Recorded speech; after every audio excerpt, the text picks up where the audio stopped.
Okay, today I'm going to show you how to make a Thanksgiving turkey to roast a nice, flavorful, and juicy bird. There's going to be some stuff to prep it with, and I'm going to show you all the different steps. It's very easy. Don't be afraid. Fresh parsley, onion, garlic, butter, lemon, salt and pepper, olive oil. That's basically it, and I'll get ready to show you right now. So I've been having my turkey sit on a cookie sheet after I rinsed it off in the sink, pulled out the giblets, pulled out the neck, and I have it sitting on a bed of paper towels so that it completely dries. Now what I want to do is dry it, pat it dry really good inside and out the whole bird with paper towels as best as you can, because we're going to butter it and we want the butter to sink in and not slide around. So now that that's done, I'm going to move it into my pan. And what you want to do is tuck in the wings. The wings will burn to a crisp if you don't tuck them in. So you want to just take it and tuck it under the back. I mean, they do have bones, so it's not the easiest thing in the world to do for me.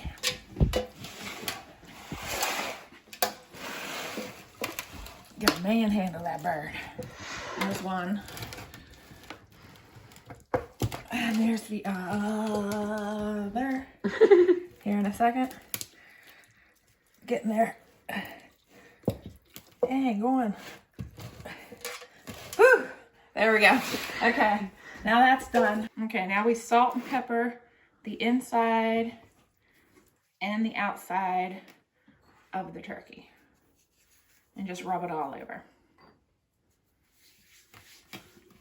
Okay, and a little tip to zest a lemon.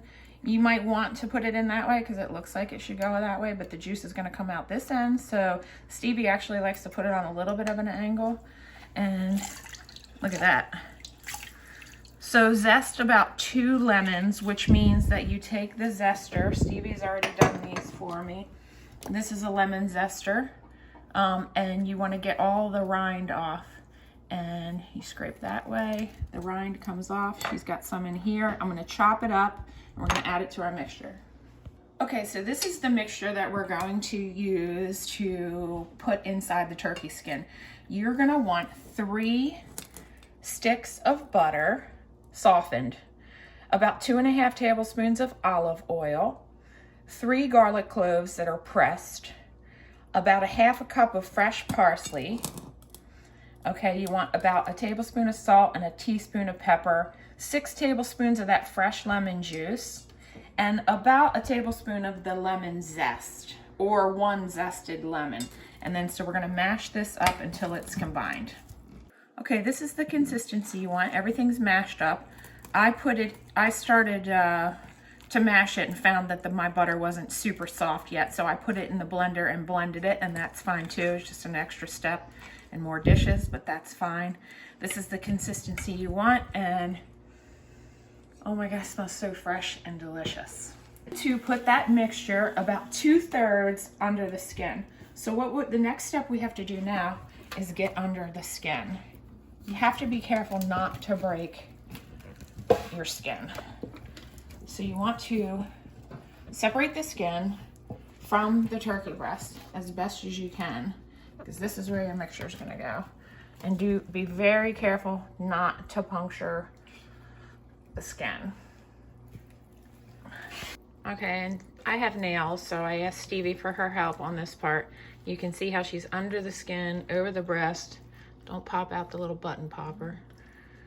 And just work your way up the breast, under the skin. Okay, Stevie did a fantastic job, as you can see, of separating the skin, going from both sides of the turkey. So now what we want to do is take about 2/3 of this mixture and put it in. So just shove it in and then massage it back like that over top of the skin. Get some more and then put it in, stuff it into the front, and then using the skin massage it back. All right, you're gonna do that from the front side and the back side, and you can see it under there. And that is what's gonna make your turkey very juicy and very flavorful with all that butter on top of the breast under the skin. Okay, so now we have the mixture underneath, so we're gonna quick pat dry with a paper towel the whole top of the bird. Remember, you only put 2/3 of that mixture inside the skin. So now that we have that dry, we are gonna take the rest of it and all over the bird.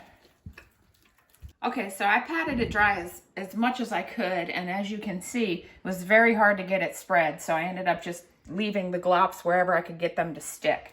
So once you have that all done, you want to generously, well, just drizzle the entire bird with olive oil, and then generously salt and pepper the bird on the outside. Some salt, some pepper. Okay, now we're gonna go on to stuffing the inside. Okay, now I'm gonna show you what goes inside the turkey we're gonna stuff it with. And mind you, this isn't stuffing like you would eat. This is just going to be what you stuff the turkey with for flavor. So I have 8 garlic cloves cut in half. I have 1 small bunch of parsley. I have 1 lemon quartered, and I have 2 smaller onions quartered. And we're gonna go ahead and stick everything in here, and then we're gonna tie it up. Okay, now you have to tie the bird up with some kitchen twine. So you want to tie under the rear, then you want to grab the legs and cross them over. If you're serving your bird on the table, it'll look a really nice effect. And always press that up under there as best I can. I'll tuck him in when I'm done. Okay, so let me get to this and I'll show you the after. I'm going to show you what I did with the butt. So I took the butt and just tucked it up in there and then tied the legs with some kitchen string. That keeps everything in nice and tight, and also it'll stay like that when you take the twine off or cut the twine off after it's done. If you wanted to serve the whole bird on the table, it makes for a nice presentation. My oven is preheated at 430 degrees. Now I want to show you the secret to keep your skin from getting completely burnt and to keep all those juices in. So you're gonna oil up a piece of tin foil. You're gonna put it side down, triangle ways, and cover. Now, you're not gonna leave it. You wanna just get that shield built and set it aside. Okay, I put the neck and the giblets in the bottom of the pan. They can just cook in there. I'll give those to Astrid.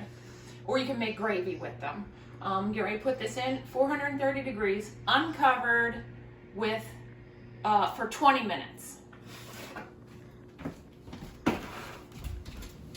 Bottom rack, always. All right, set the timer 20 minutes.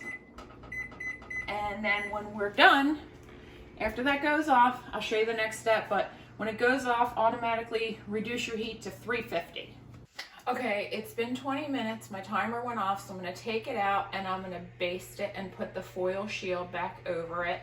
So I also wanted to tell you that this is a 24-pound bird. So if you have a smaller bird, you can just adjust the times for that as well. What you'll want to do is cook it for another 5.5 hours. 5 hours and 20 minutes is what I'm going to cook this 20-pound bird for when I put it back in at 350, which I've already reduced my oven to. The key is to cook it for about 13 minutes per every pound of the bird. So whatever pound you have, after you get it back in at 350, 13 minutes for every pound. So let's see. Oh, 20 24 pounds is heavy. Let me shut my door, keep my heat in. Okay, so you want to go ahead and baste it real good with that butter that's melted and the juices that have melted. Gonna get them legs. So whatever juice you have in there, go ahead and take it back out. You can use a ladle or a spoon if you don't have a baster, but you should probably get a baster because it's a good thing to have in the kitchen. And then the shield that we already preformed is nice and easy, already molded to stick on. And that's gonna cover your breast. It's gonna protect your legs a bit as well. So back in the oven, 350 degrees, about 5 hours and 20 minutes for this 24-pound bird.